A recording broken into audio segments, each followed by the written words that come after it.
Hello చిచ్చా, ఎక్కన్నారు? మీరు తొందర రండి.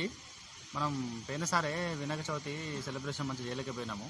ఈసారి మాత్రం మంచిగా చేయాలి. ధూమ్ధాం పెద్ద మంచిగా చేసేసి పెద్ద చేద్దాము, బాగా చేద్దాము. మీరందరూ వచ్చి ఈలోపు నేను పోయి విగ్రహాలు చూస్తూ ఉంటా.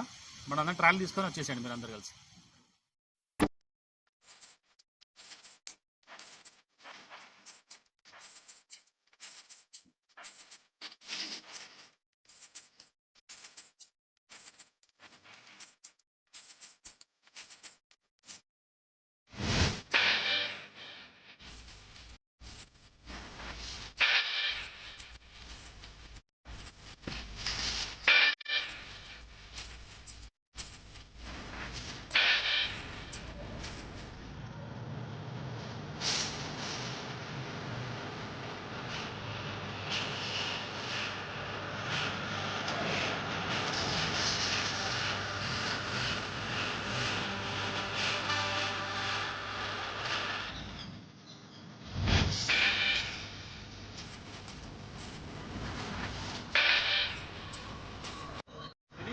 అది 14 15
హలో చిచ్చా, కాదురా, ఇక్కడ వచ్చిన వినాయకులు అన్నీ చూసిండ్రా పోయి రేట్లు కదా. మొత్తం 15,000 అంటాను, 18,000 అంటాను, రేట్లు బాగా చెప్తాను. ఈ రేట్లు చూసినాక నాకు ఒకటి అనిపించింది చిచ్చా. ఇగో పోయినసారి జాబులు లేక కరోనా టైంలో చాలామందికి ఫుడ్ లేకుండా చాలామంది చాలా ప్రాబ్లమ్స్ ఫేస్ చేసిండ్రు. ఇక నాకు ఏమనిపిస్తుంది అంటే, ఇప్పుడు మనం ఇక చూడు, పెద్ద వినాయకుడు పెట్టినా వినాయకుడే, చిన్న వినాయకుడు పెట్టినా కూడా వినాయకుడే. మనం సెలబ్రేషన్, మన ఎంజాయ్మెంట్ అనేది మంచిగా చేసేద్దాం. కానీ నాకు ఎందుకో ఎక్కువ డబ్బులు పెట్టే బదులు కొంచెం తక్కువ డబ్బులతో చిన్న వినాయకుని తీసుకుని అనిపిస్తుంది. ఏమంటారు మీరు? అదేలే భయ్. అందుకే మీరు కూడా ట్రాలీ క్యాన్సిల్ చేయండి, మీరు వచ్చేసేయండి.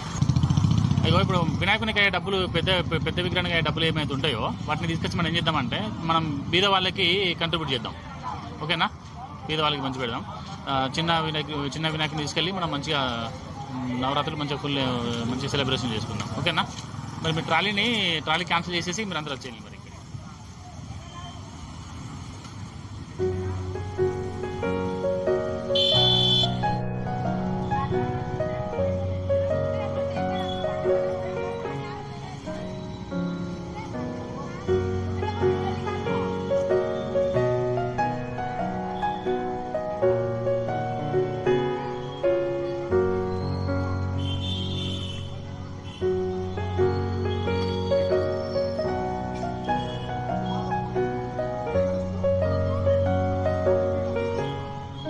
అరే బయలుదేరిలా ఇక మీరు అక్కడనే ఉండాలి. ఇక నేనే అడగత్తా. ఎందుకంటే ఇగో ఇవన్నీ చూసిన తర్వాత నాకు ఏమవుతుందో తెలుసా? ఇగో ఈ పెద్ద వినాయకులు చిన్న వినాయకులు ఇవన్నీ చూసిన తర్వాత ఇవన్నీ కలర్లు మొత్తం కెమికల్స్ ఉన్నాయి. మనం మంచిగా నవరాత్రులు మంచిగా భక్తితోటి పూజ చేసిన తర్వాత నిమజ్జన రోజు నీళ్ళలో చక్క కరగక మొత్తం అవన్నీ చెయ్యోదిక్కు అవోదిక్కు ఓదిక్కు అన్నీ బయటకు వస్తున్నాయి. దాంతో ఏమవుతుందంటే ఇగో పర్యావరణం కూడా పొల్యూషన్ అయిపోతుంది. వాటర్ కూడా మొత్తం కలుషితం అయిపోతుంది. దాంతో లేనిపోయిన రోగాలు కూడా వస్తాయి. ఇక మొన్ననే మనం కరోనా నుంచి మెల్లమెల్ల బయటపడ్డాం. ఇక మళ్ళీ ఈ కెమికల్స్ కలర్లు వేసిన వాటి ఎందుకు? మనం ఏదైనా భక్తే కదా. అందుకే నాకేమనిపిస్తుంది అంటే ఇగో మన మట్టి విగ్రహంతో మనం ఏం చేద్దాం తెలుసా? మంచిగా నవరాత్రులు సెలబ్రేషన్ చేసుకుందాం. ఇక నాకు అది మంచిగా అనిపిస్తుంది. అది మీరేమంటారు? వాడిని కూడా అడుగు, వెంకట గారిని కూడా అడుగు, వాడిని కూడా చెప్పు. ఓకేనా? మరి ఇక నేనే ఆడేస్తాను. మరి అక్కడ మనం మట్టి విగ్రహం చూసుకుందాం. ఇక మనం భక్తి అనేది మనసులో ఉండాలిరా బాయ్. ఇక వినాయకుడు ఏదైతే మనకు చెప్పు. అంతే ఇక రవీంద్ర గారిని కూడా చెప్పు. సరేరా, ఓకే. అర్థం.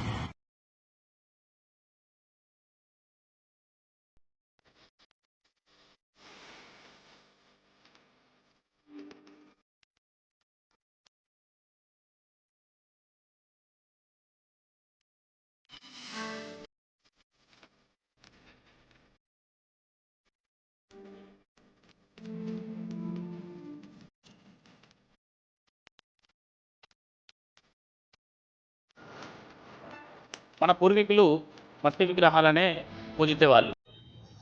ఇప్పుడు మనం ఫ్యాషన్గా మన యూత్ అందరూ కూడా వచ్చేసి హంగులు ఆర్భాటాలు భక్తి అనేది పక్కన పెట్టేసి ఈ కలర్లతో చేసినటువంటి పెద్ద పెద్ద వినాయకులు, కెమికల్స్తో కూడినటువంటి వినాయకులతో చేసేసి ఇప్పుడు మొత్తం కూడా పర్యావరణం మొత్తం కూడా నాశనం అయిపోతుంది.